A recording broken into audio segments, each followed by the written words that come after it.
미국 내부에서도 대한민국의 핵무장에 관해서 계속 오락가락하며 치열한 토론이 열리고 있습니다만 최근 미국 싱크탱크 중 카네기 국제평화재단 전문가들은 한국의 핵무장은 결국 스스로 자멸이다 라면서 그들이 왜 핵무장을 원하는지 알 수 있으나 국제 제재를 피하기 어렵다는 발언을 더했습니다. 일단 카네기 재단은 한국이 처한 여러 상황을 고려한다면 자체 핵무장을 고려할 이유는 충분하다면서 북한이나 중국과 같은 근처의 국가들을 생각하고 트럼프 당선 등 변수가 산재해 있다는 겁니다. 그러나 이는 다른 국가들을 자극하는 것이며 결국 한국은 국제사회에 제재를 당한다고 했습니다. 미국 정부에서 한국을 가만히 두겠냐는 취지의 발언으로 심지어 다른 나라가 찬성해도 미국 혼자서 한국을 국제사회에서 고립시킨다는 다소 협박성에 가까운 의견이 오고 간 것입니다.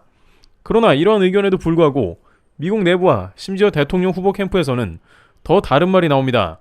미국 싱크탱크가 전개에 영향력이 있지만 이 시간 대한민국 핵무장이 또다시 탄력받는 이유에 대해 알아보겠습니다. 지금까지 한국의 핵무장 관련한 각종 뉴스는 단순히 희망 고문 수준에 그친 게 사실입니다.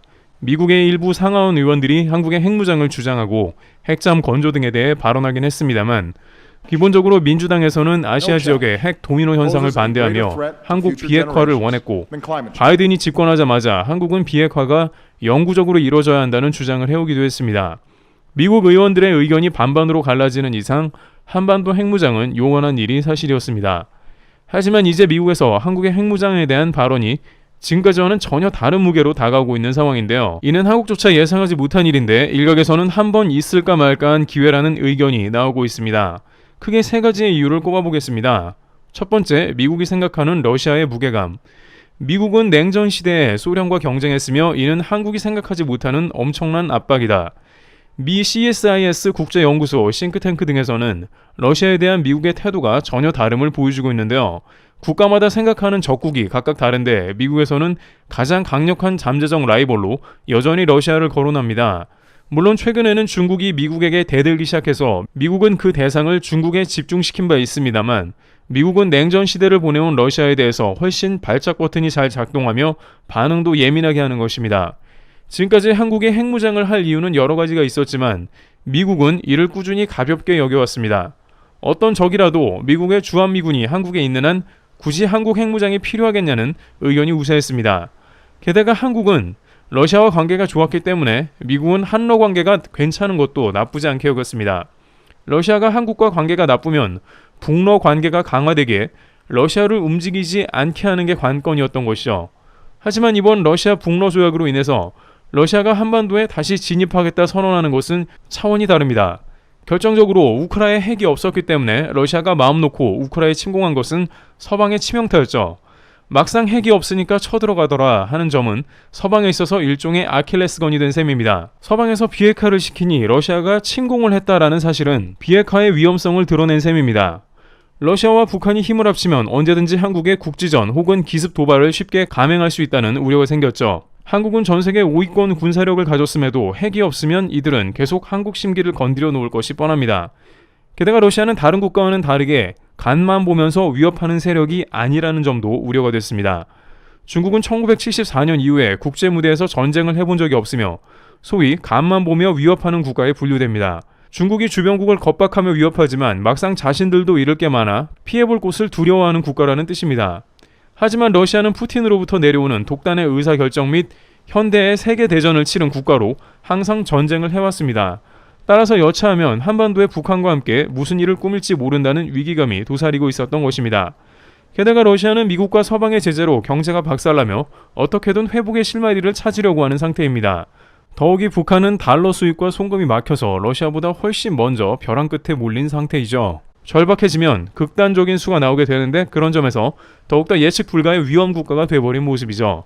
안 그래도 미국은 중동 문제를 비롯해서 전 세계에 신경 쓸 상황이 한두 가지가 아닌 경찰 국가인데 태평양 패권이 달려있는 한국이 위협받게 되는 것은 미국이 이 지역의 수호자가 더 이상 아닐 수 있다는 겁니다. 한국이 밀려나면 연쇄적으로 일본과 대만은 더욱더 위협 가운데 뚫릴 가능성이 시간 문제가 될 수 있습니다. 트럼프 행정부의 한반도 실무를 보좌한 후커 전 백악관 안보보좌관은 북러 군사관계 동맹으로 인해서 한국이 자체 핵무장을 추진하게 된 상황이라며 이는 어쩔 수 없는 차악으로 받아들여야 할 것이라 했습니다.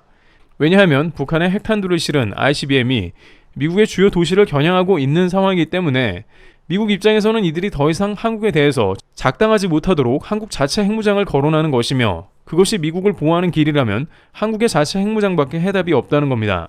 물론 이러한 이야기는 늘상 미국에서 있어왔던 말이지만 러시아의 북러 조약이 결정타가 되어버렸습니다. 러시아는 그만큼 미국인들에게 오랜 기간 스트레스를 준 국가이기 때문에 미국의 자세가 달라진 것입니다. 그런데 앞서 논의한 대로 한국 핵무장을 추진하고 있는 트럼프 행정부가 들어설 가능성이 있냐는 것인데요. 두 번째, 트럼프 행정부가 한국에 유리한 이유. 일단 도널드 트럼프 공화당 대통령 후보는 현재 미국 경합지역 7군데에서 모두 우세를 보이고 있습니다. 미국에서 조사하는 경합지역에서 우세를 보이면 사실상 대통령이 기울었다고 판단하고 있습니다. 이면에는 미국 경제 상황이 최악으로 물가가 너무 올랐는데 바이든 집권 이후 미국은 역대 최고 많은 돈을 풀었으며 거주비용, 식비, 생활비 등 전반적으로 너무 비싸져 어지간한 사람들은 대도시에 거주가 어렵습니다. 샌프란시스코의 경우 연봉 1억을 받는 이들이 생활 보조금을 받아야 하는 경우도 있을 정도인데요.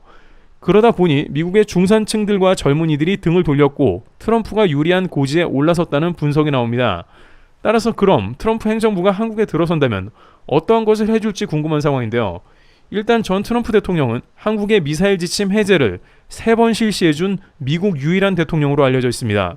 이를 통해 중국이 사정권으로 들어왔으며 트럼프는 한국의 국방을 계속해서 공격적으로 풀어버렸습니다.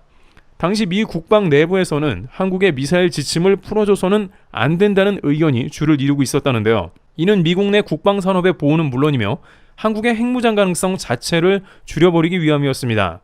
하지만 트럼프 전 대통령은 한국이 요청하는 미사일 해제를 모두 다 들어주는 모습을 보였습니다. 이는 트럼프의 성향을 보여주는데 그는 탑다운 방식을 선호하여 자신이 옳다고 생각하는 것을 추진하는데, 트럼프는 기본적으로 한국이 자체적으로 방어를 해야 미국의 방위비가 크게 줄어든다 보고 있습니다. 주한미군 철수를 주장했으며 그게 안 되자 한국의 방위비라도 많이 부과해야 한다고 계속 주장했습니다. 여기에 트럼프 행정부에서는 한국과 지속적으로 핵잠 건조 추진을 해온 것으로 전해지고 있기도 합니다. 결정적으로 트럼프의 철학으로 그는 절대 전쟁이 일어나지 않게 한다는 것을 그의 핵심 가치로 여깁니다. 북한 김정은과의 정상회담에서 그는 계속해서 나 때문에 전쟁이 일어나지 않았다고 강조했습니다. 오바마 대통령 때 하마터면 한국 전쟁이 날 뻔했는데 자신이 그걸 막았다며 업적이라 강조했던 것이죠. 실제 미국의 많은 군사계 전문가들은 한국이 자체 핵무장을 해야 전쟁 가능성이 줄어드는 것을 알고 있는데, 미국의 패권 유지와 군수산업의 이익 감소 등 복잡한 실리를 따져 한국의 핵무장을 반대해왔던 것입니다. 미국에서 한국은 무기 수입 4, 5위권 국가로 한국에서 수입하는 무기는 엄청난 수입이 되고 있기 때문에 한국의 핵무장은 미국 방산의 감소로 이어질 수 있다는 우려가 오랜 기간 제기되기도 했습니다만, 이제는 그것보다 러시아의 등장으로 인해서 미국이 잃는 것이 더 많아질 수 있다는 게 중론으로 가고 있습니다. 결국 모든 흐름을 종합해보면 트럼프의 성향과 전체적 방향이 한국 자체 핵무장으로 흐르고 있다는 것이죠. 게다가 미국은 핵 도미노를 방지하기 위해 한국만 단독으로 일단 핵무장을 인정할 것입니다. 한국의 핵무장을 원한다면 최고의 기회라는 것이 이러한 여러 가지 주장 가운데 확실해진 셈입니다.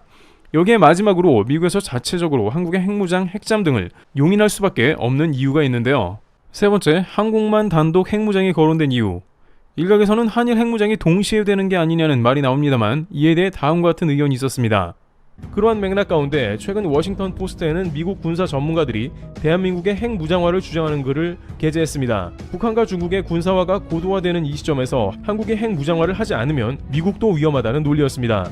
이처럼 미국 주요 언론에서까지 한국의 핵무장화를 거론하자 일본도 자기들도 핵무장을 해야 한다고 주장합니다. 일본도 유럽에서 수입한 플루토늄이 충분하며 이를 통해 핵무기를 대량으로 보유할 수 있다는 주장도 했습니다. 그런데 이러한 일본에 대해서 정작 미국은 한국과 판이하게 다른 반응을 보이고 있어 주목됩니다. 미국에서는 현재 동북아시아에서 핵무장할 국가를 한국 외에는 고려하지 않고 있다는 의견이 나온 것입니다. 특히 일본과 미일 원자력 협정을 갱신한 지난 2018년으로 돌아가 보면 관련 조약에 미국의 의중을 보여주고 있다는 것인데요. 미일 원자력 협정은 1988년에 30년 기한으로 잡은 것으로 당시에는 일본이 거의 플루토늄을 보유하고 있지 않은 상태로 미국은 일본의 플루토늄 보유를 인정한 동시에 일본의 핵 지위까지 인정해주는 모습을 보였습니다. 그런데 2018년에 새롭게 맺은 조약에서는 일본과 미일 원자력 협정 기한을 별도로 정하지 않았습니다. 그러면서 미국이 원할 때 언제든지 미국이 통보만 하면 6개월 내로 협정을 종료한다고 못 박은 것입니다. 즉 미국이 핵 협정을 파기하는 순간 일본은 핵 관련 지위를 모두 잃어 핵무기에 관한 꿈은 버려야 하는 것입니다. 이렇게 미국은 기존에 없던 내용을 포함했는데 이는 결국 일본 핵무기에 대한 반대 입장을 드러냅니다. 미국은 일본이 플루토늄 생산을 증산하는 것을 눈여겨보고 있고 핵 확산을 방지하려 한다는 것입니다. 일각에서는 미국이 일본 핵무기 보유를 궁극적으로는 지지하지 않을 가능성이 높다고 지적하고 있습니다. 미국은 일본에 유일하게 원폭을 투하한 국가인데 일본에 핵무기를 들려주면 무슨 일이 일어나겠냐는 것입니다. 2차 대전 때 미국은 일본의 진주만 뒤통수를 맞았는데 최악의 경우까지 반드시 고려해야 한다는 것이죠. 결국 미국은 한국에는 핵무장을 고려하고 있지만 일본에는 여러가지 이유로 핵무장을 반대한다는 것입니다. 따라서 최근 이뤄지는 한국 핵무장론에 일본은 매우 불편한 심기를 보이지만 미국을 쉽게 설득할 수 없을 것으로 보입니다. 이와 같이 동북아의 불안한 정세가 지속되며 이제 한국의 핵무장화가 본격적으로 거론되고 있습니다만 일본은 자신들의 과오를 비롯해 미국의 다양한 판단으로 핵무기 보유에는 부적절한 국가로 판단되고 있습니다. 트리블2B였습니다. 감사합니다.